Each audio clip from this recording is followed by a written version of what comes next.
Bienvenue dans cette partie. Alors, dans ce TP, nous allons voir comment est-ce qu'on peut faire le calcul automatique des commissions. D'accord?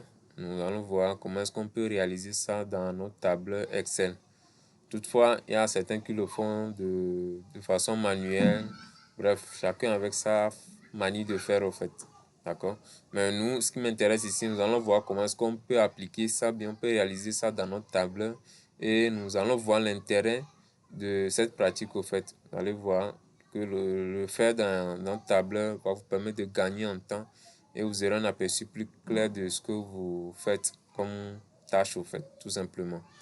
Alors, nous allons partir de ce tableau que nous avons à notre niveau ici.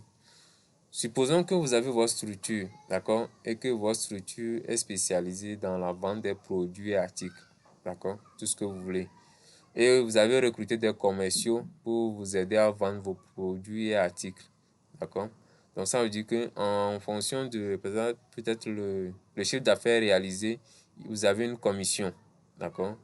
Et la commission est définie par peut-être le responsable en fonction de plusieurs critères, d'accord. Donc, nous allons partir de ce tableau que nous avons ici. Maintenant, mon tableau comporte la liste des vendeurs, le chiffre d'affaires réalisé, le taux de pourcentage qui sera appliqué, d'accord, par rapport au chiffre d'affaires, ainsi que la commission. Donc, la commission dépend généralement du chiffre d'affaires réalisé, ainsi que le taux qui sera appliqué. Donc, plus votre chiffre d'affaires est élevé, plus vous aurez un taux de pourcentage qui sera élevé aussi. Et votre commission aussi sera élevée. D'accord? Donc, ici, nous avons le taux de pourcentage qui sera appliqué, ainsi que la commission et le palier. D'accord? Alors, le barème ici, c'est quoi? Regardez très bien ce niveau. Le barème ici, on nous dit lorsque le chiffre d'affaires est inférieur à 5 000, alors le taux de pourcentage qui sera appliqué, c'est 3%. Et lorsque le chiffre d'affaires est de 5 000 à 10 000, ce qui veut dire que le taux de pourcentage qui sera appliqué au chiffre d'affaires est égal à 5%. Et lorsque c'est supérieur à 10 000, le taux de pourcentage qui sera appliqué, c'est 8%. D'accord? Donc ça veut dire que si vous recrutez votre équipe ou bien vous recrutez vos commerciaux et qu'ils vont travailler pour vous, voici la condition. Donc, ça veut dire que c'est maintenant à chacun de se débrouiller. Et lorsque vous avez vous renseignez la liste de vos commerciaux dans votre tableur, d'accord, ça veut dire que c'est très pratique et c'est professionnel aussi. Maintenant, nous allons partir des données que nous avons à notre niveau.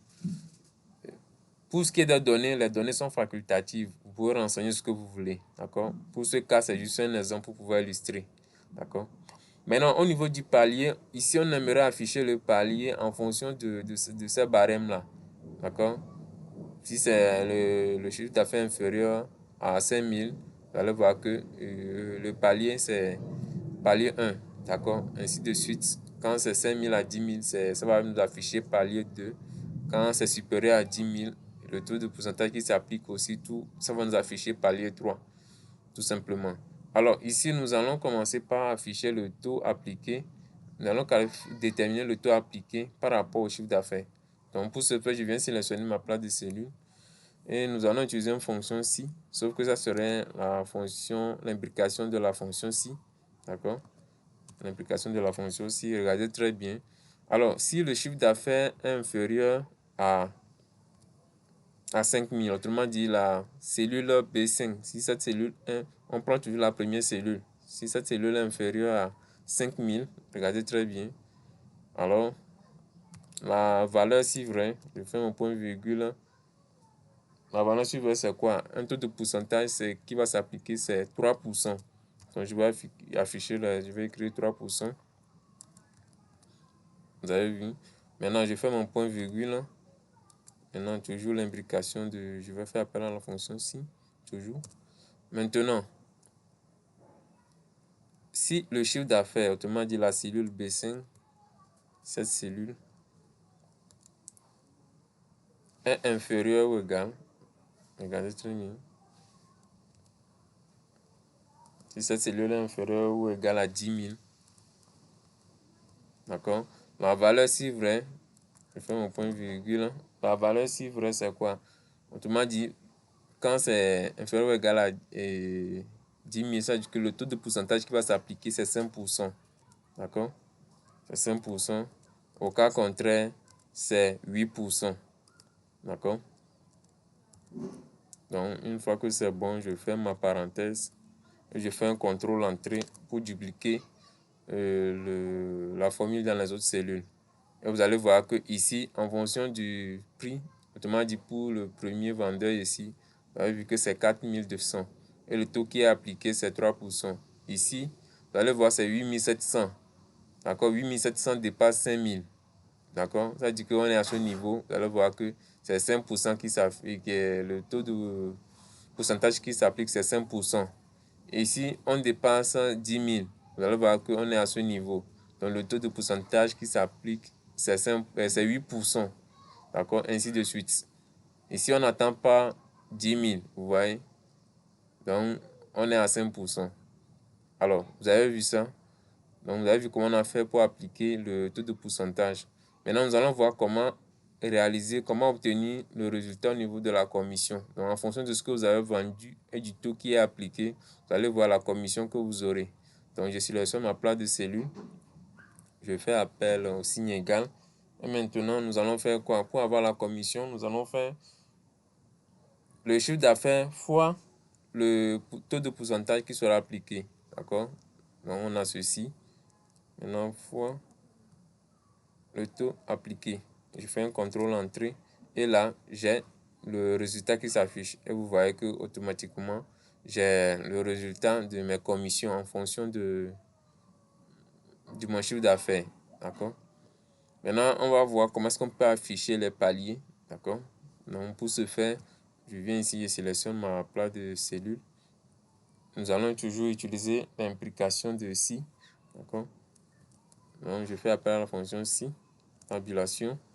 Alors, si le chiffre d'affaires, autrement dit la cellule B5, cette cellule-là, si cette cellule est inférieure à 5000, toujours, regardez très bien le barème à ce niveau, puisque c'est sur ce barème-là qu'on va se servir pour pouvoir afficher les paliers. D'accord? Si le chiffre d'affaires est inférieur à 5000, d'accord? Donc, si la valeur contenue est inférieure à 5000, alors, la valeur chiffre, c'est que quoi? Ça va nous afficher palier 1. D'accord? Donc, vu que c'est du string, je vais mettre ça, je vais mettre les entrecôtes. Donc, je vais mettre palier 1. D'accord? Une fois que j'écris ça, je ferme l'entrecôte. Maintenant, je fais mon point virgule. Je fais appel encore à la fonction si, puisque c'est l'implication de la fonction si, tabulation. Maintenant, toujours le test logique. Si la cellule B5, donc si la cellule B5 est inférieure ou égale à 10 000, alors la valeur si vrai, c'est que quoi? Ça va nous afficher palier 2. J'ouvre les entrecôtes, je mets palier 2. Palier 2. Maintenant, je ferme l'entrecôte. Au cas contraire, si ce n'est pas palier 2, ça veut dire que ça va nous afficher palier 3. D'accord? J'ouvre les entrecôtes, je mets palier 3. Et que je vais fermer l'entrecôte. Maintenant, je vais fermer ma parenthèse. À ce niveau, je fais un contrôle entrée. Et vous voyez que j'ai le résultat qui s'affiche. En fonction des chiffres d'affaires, je peux afficher les paliers. Vous voyez un peu. Donc, lorsque vous voyez un peu la formule, lorsque on fait si le chiffre d'affaires inférieur ou égal à 5000, ça va vous afficher palier 1. Donc, ça veut dire que déjà, le Excel vérifie cette première condition. D'accord? Ensuite, Excel va passer à la deuxième condition pour vérifier encore les éléments. D'accord? Donc, c'est très pratique lorsque vous savez appliquer vos différentes tâches à votre tableur. C'est-à-dire que d'une certaine façon, vous voyez que vous avez le total, vous avez l'aperçu de tout ceci. Même le total d'équipe ici, on peut même faire la somme de ça. Je fais appel à la fonction somme. D'accord? Tabulation. Je peux faire la somme de toutes les commissions ici. J'appuie sur la touche entrée, vous allez voir. Tout simplement, très pratique. D'accord? Lorsque vous renseignez cette formule-là dans votre tableur, vous allez voir que vous avez un aperçu de tout ce que vous gérez. Et Excel travaille plus pour vous. La grande partie de votre travail, c'est Excel qui va le faire pour vous. Donc, c'est un peu ça en fait.